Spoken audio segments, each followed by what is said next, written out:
कोथिंबीर, लसूण, खोबरं आहे अर्ध म्हणजे आपलं नारळ कापून अर्ध खोबरं, हे कांदे घेतले दोन आणि थोडंसं अद्रक आहे. तर आपण सगळ्याला आता गॅसवरती परतून घेऊया. आपण थोडंसं आपलं तेल घालायचं.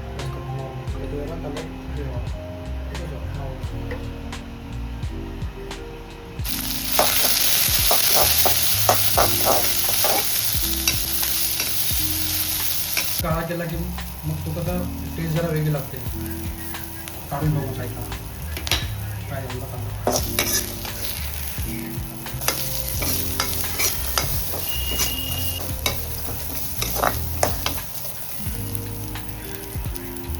तुम्ही बघताय काही झालेलं आहे, रेडी झालं आहे. हे वाटण वाटलं आपण. हे खोबरं, लसूण, अद्रक याचं वाटण आहे आणि फक्त कांदा फ्राय केला त्याचं वाटण आहे. मटण वॉश करून घेतलं छान.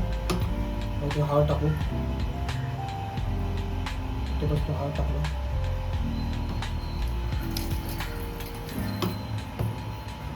मीठ टाकू त्याबद्दल.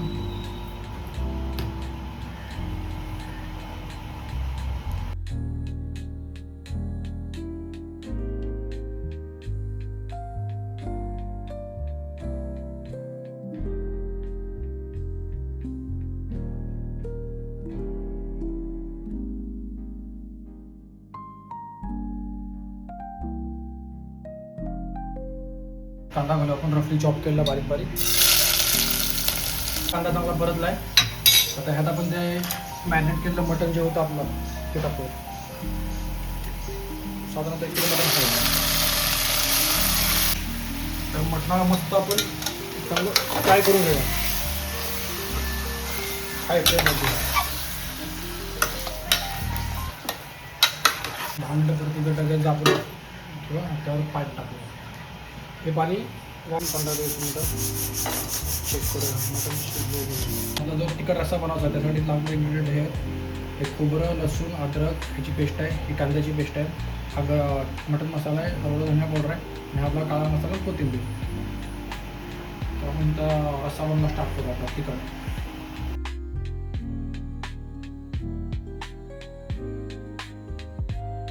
त्याच्यात तूप ॲड करतोय. तुपाने चांगला फ्लेवर येईल मसाला.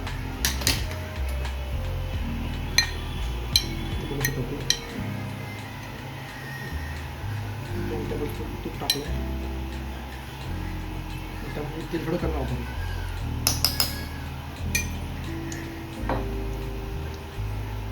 तेल चांगलं गरम झालेलं आहे.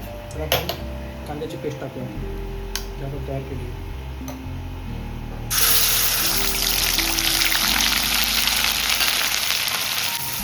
कांदा चांगला परतून झाला.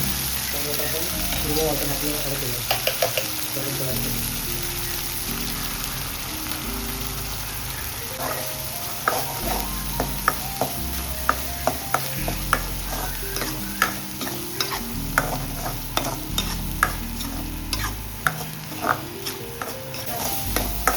परतला आहे.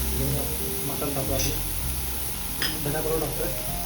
हळद टाकत नाही कारण हळद आपण त्या उकडमध्ये टाकलं ऑलरेडी. आता आपला काळा मसाला घरी तयार केली हा 3 टेबलस्पून आहे.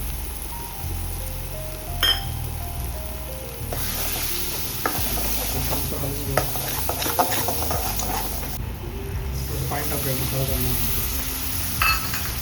तेल सगळं सेपरेट झालं आहे. चांगला मसाला परतला आहे. तर आपण ह्यातले जे काय मटणाचे काय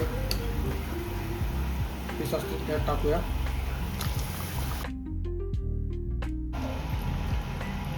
आता माझा स्टॉक होता मटणाचा तो ह्यात कंटिन्यू.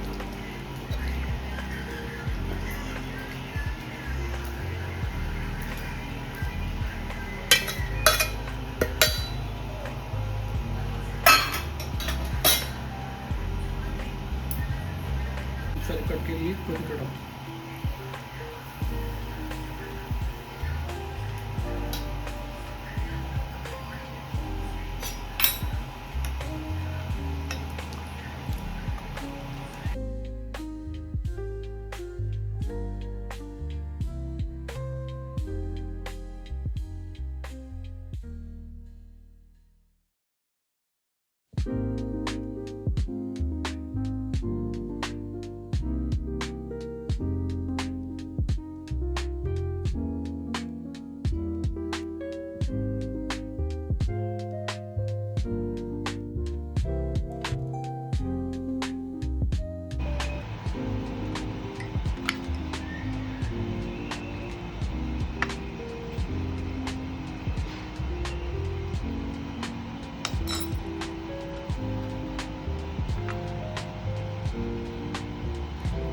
मटण बघू शकता.